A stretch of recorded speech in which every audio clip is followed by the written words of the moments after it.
이어서 디멘션, 수치에 대해서 다뤄보도록 하겠습니다. 위드와 하이트 속성은 우리가 수업 내내 많이 사용을 해봤는데요. 박스의 너비, 박스의 높이를 설정하실 때 위드, 하이트 속성을 설정할 수가 있었죠. 추가적으로 다뤄볼 것이 min width, min height, 박스의 최소 높이, 최소 너비가 되겠고요. max width, max height가 되겠습니다. 박스의 최대 너비, 박스의 최대 높이를 다뤄보도록 하겠습니다. 화면에는 텍스트 에리어 영역이 있는데요.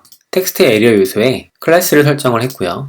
course와 rows를 설정해서 초기에 보여지는 폭과 높이에 대해서 설정해 놓은 상태입니다. 기본적으로 리사이즈를 설정할 수가 있기 때문에 width와 height 값을 자유롭게 변경을 사용자가 할 수 있는데요. 이 부분에 제한을 걸 수 있다는 부분을 보여드리고 싶어요. 클래스 이름이 dimension ex니까 클래스 dimension ex의 min width 값을 200픽셀을 설정해 보겠습니다. 최소 폭이 200으로 주는 걸 볼 수 있고요. 높이는 더 줄 수 있는데요. 높이도 최소 높이를 정할 수 있겠습니다. 80으로 지정할 수 있겠죠. 그럼 페이지를 새로 고침하게 되면 최소 폭과 높이는 고정을 시켜줄 수 있는 거죠. min 대신에 max를 집어넣고요. 500, 120이라고 써보게 되면 최소 200에서 80이지만 최대값이 500, 높이는 120 이렇게 사용자가 조정할 수 있는 리사이즈 부분을 설정하실 때 min width, max width, min height, max height를 설정할 수 있는 것을 확인할 수 있었습니다.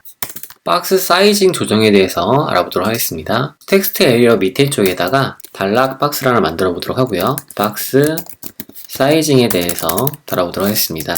클래스 박스 사이징에 대한 식별자 만들도록 하고요. 클래스 박스 사이징의 width 값을 200, 하이트를 100으로 설정해 보도록 하고요. 보더 값을 설정해 보겠습니다. 그럼 브라우저를 새로 고침하면 박스 사이징이라는 박스가 나오는데요. 텍스트 얼라인과 라인 하이트를 높이만큼 설정을 해서 화면 텍스트 가운데 배치시켜 보도록 하고요.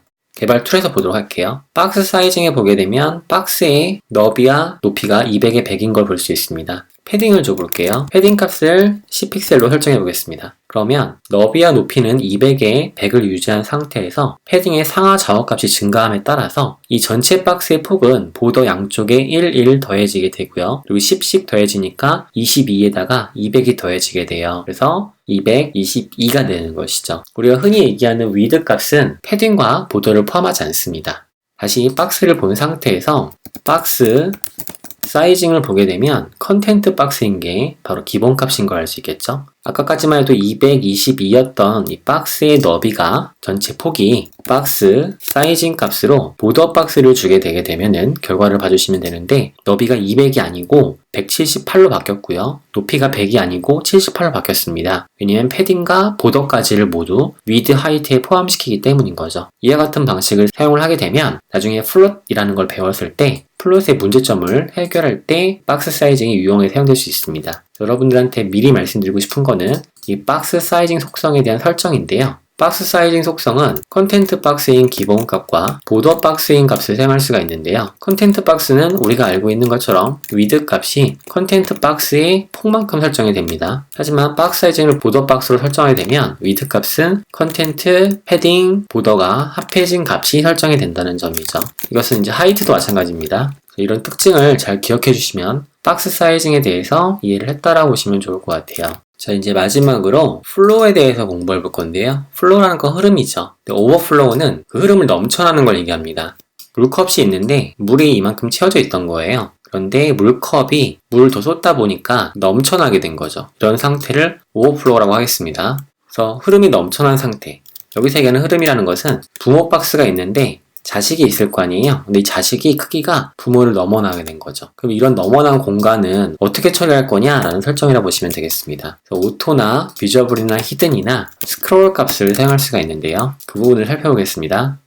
부모 박스 영역을 자식 박스가 넘어서게 될 때 화면에 어떻게 렌더링 할지를 결정하는 걸 말합니다. 이 박스가 부모의 박스인 거죠. 안쪽에는 자식의 컨텐츠가 많다 보니까 넘쳐나게 돼서 자동으로 스크롤 영역이 생긴 겁니다. 이 값은 오버플로우 오토를 사용한 건데요. 오토의 경우는 부모 영역보다 자식이 넘쳐나지 않으면 스크롤이 안 생깁니다. 근데 자식이 부모 이상 늘어나게 되면은 자동으로 스크롤이 생기게 돼서 탐색할 수 있게 만들어주는 것이 오토 값이에요. 오버플로우 히든 값은 히든은 감추는 거니까 자식이 밑에 더 있다 하더라도 감춰서 보여지지 않게 합니다. 그래서 이 뒤에 면적이 이 아래와 똑같거든요. 이 자식의 면적이 이만큼이 되지만 보이지 않는 거죠.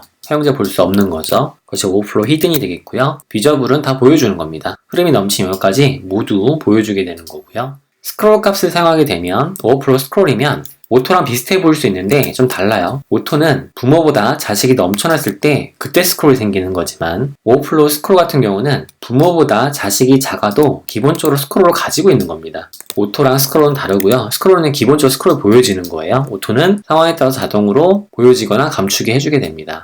그리고 오버플로우 X 히든은 X축만 감출하는 겁니다. 그래서 부모를 넘쳐난 영역에 Y축으로만 스크롤이 가능하고 X축이 히든됐기 때문에 X축으로는 볼 수가 없는 거고요. 반대로 오버플로우 Y 히든 값을 사용하게 되면 Y축이 감춰진 거기 때문에 X축으로만 볼 수 있고 Y축으로는 볼 수가 없는 상태가 되는 거죠. 그래서 이런 특성들을 잘 이해해 주시고 여러분들이 박스로 디자인 레이아웃을 잡다 보면은 간혹 넘치는 상태가 발생할 수 있습니다. 그때 그 넘쳐난 영역을 어떻게 시각적으로 표시할 것인지를 결정하는 것이 오버플로우라는 속성이라는 점을 기억해 주시면 되겠습니다.